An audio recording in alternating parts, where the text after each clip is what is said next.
এইগৰাকী নাছিম উদ্দিন এইবাৰ হায়াৰ ছেকেণ্ডেৰীত প্ৰথম বিভাগত উত্তীৰ্ণ হৈছে। হোজাই ডিষ্ট্ৰিক্টৰ বাবে কিমান ডাঙৰ গৌৰৱৰ কথা চিন্তা কৰক। হাত ভৰি থকা মানুহেও ফেল মাৰি আছে। যিগৰাকী নাছিম উদ্দিন আপোনালোকে পূৰ্বে গম পাইছে মেট্ৰিকত প্ৰথম বিভাগত উত্তীৰ্ণ হৈছিল আৰু এইবাৰ হায়াৰ ছেকেণ্ডেৰীত প্ৰথম বিভাগত উত্তীৰ্ণ হৈছে। কংগ্ৰাচুলেশ্যন লিখক নাছিমৰ বাবে। আপোনালোকে একফালৰ পৰা আপোনালোকে কংগ্ৰাচুলেশ্যন লিখক। আৰু নাছিমৰ যিগৰাকী বন্তি হামিদা বেগম, তাইও হায়াৰ ছেকেণ্ডেৰীত অৱতীৰ্ণ হৈছিলে একেলগে।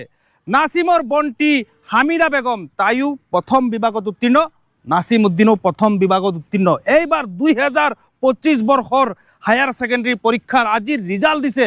আজিৰ ৰিজাল্টৰ দিনা যিগৰাকী নাছিম উদ্দিন চাওক আপোনালোকে, ভৰি দুখন নাই জন্মৰে পৰা, হাত দুখন নাই জন্মৰে পৰা, মাত্ৰ দুটা আঙ্গুলিৰে লিখিছে। এয়া চাওক, আঙ্গুলি দুটা দেখুৱাই দিয়া কেমেৰাত। এই দুইটা আঙ্গুলিৰে তেওঁ লিখি মেট্ৰিকত প্ৰথম বিভাগত গৈছিলে, এইবাৰ হায়াৰ ছেকেণ্ডেৰীত প্ৰথম বিভাগত উত্তীৰ্ণ হৈছে।